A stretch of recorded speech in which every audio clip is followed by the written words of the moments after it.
I just wanted to stop by and raise just a little bit of awareness for October.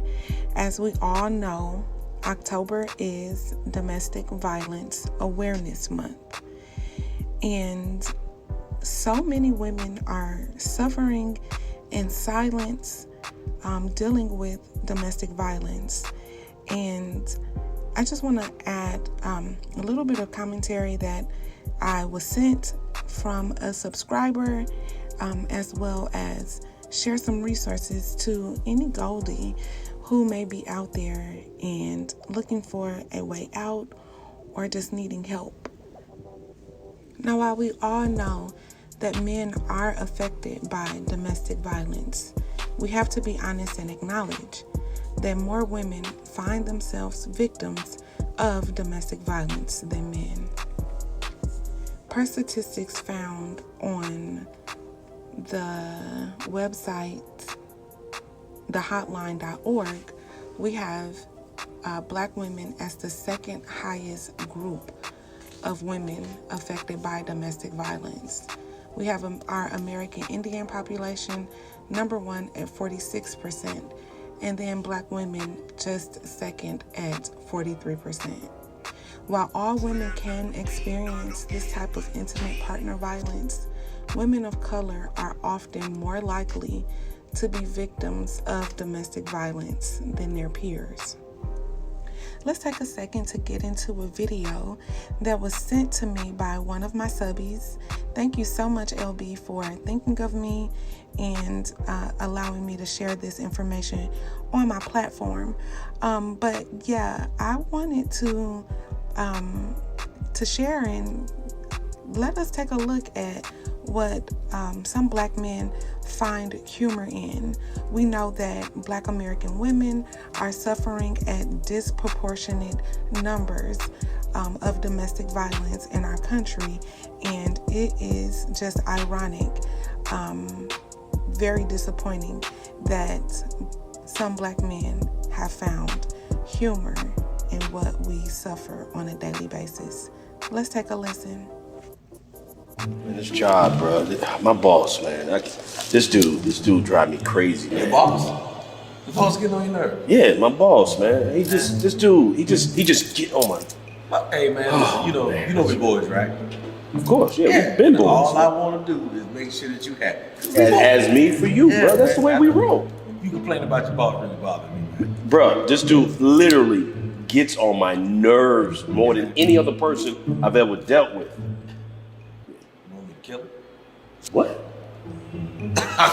This playing, man. Oh man, I mean, you talking about killing my boss? Like, you gonna kill my boss, man? I mean, if you kill my boss, where am I gonna work? I sense a little hesitation on your part. Yeah, exactly. Get back to you. What? Yo, got the food, bro? Yo. Yeah, just look.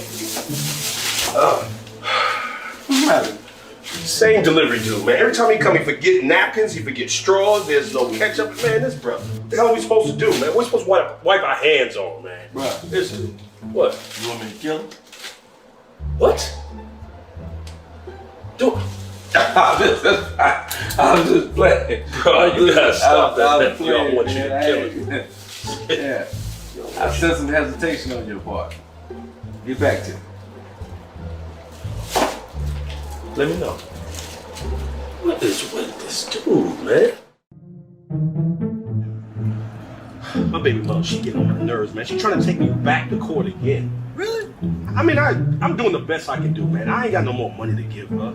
Yeah. Man, she get on my nerves, bro. Hey, man. I'm so sick and tired of this woman. Hey. What? Want me to kill him? I want you to what? Kill him.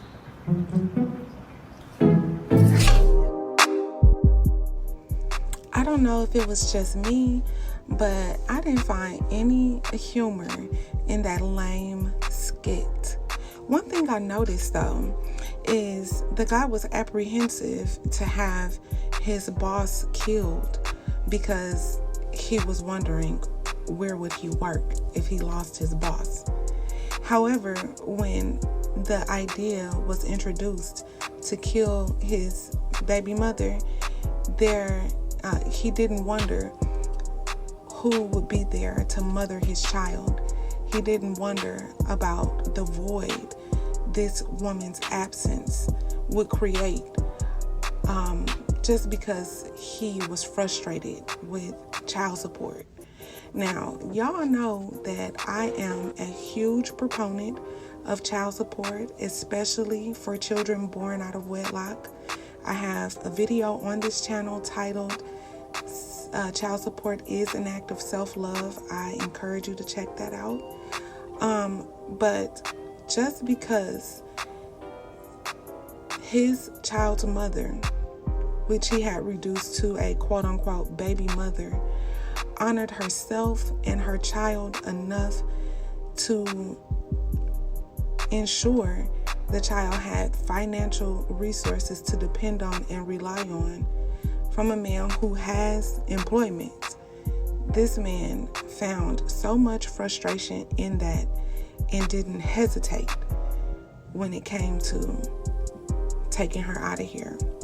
Now, he hesitated when it came to his boss, but there was no hesitation when it came to the idea, the thought, the joke of taking his baby mother up out of here. So disappointing. And it's amazing how these men play with us. It's amazing how these men play with our reputation. It's amazing the things that they find humor in, which are all realities for us. But if you take a second and just read this Instagram post, I think it is, from Ann Coulter, she says specifically that Black women are killed in high numbers by Black men, but no one will talk about it because these murders are taking place at the hands of Black men. And the reality is, as long as Black men, or not as long as, but Black men have successfully made themselves the victims in any situation. There's no situation that you can find a Black man in that he has not made himself the victim of. And when Black men make themselves the victim, then they are more easily able to terrorize us. We are at their mercy in so many different ways in our communities, in our homes, in our natural environment. And as long as the world sees them as a victim, they're free to terrorize us, and often without any recourse. So I have here some information from the hotline.org, which is the National Domestic Violence Hotline.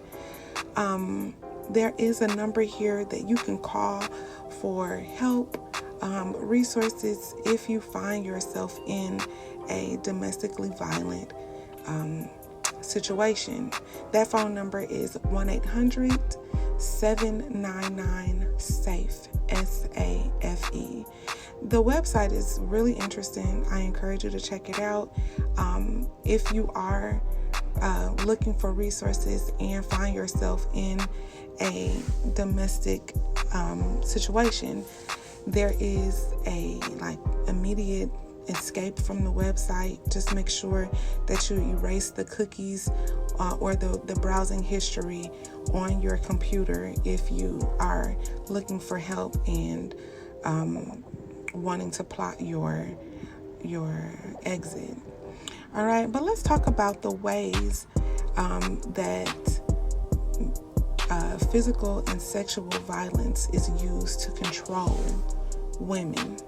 Okay, I have this little diagram up here for you to check it out, but I'll just go over just a few of those ways that I have written down.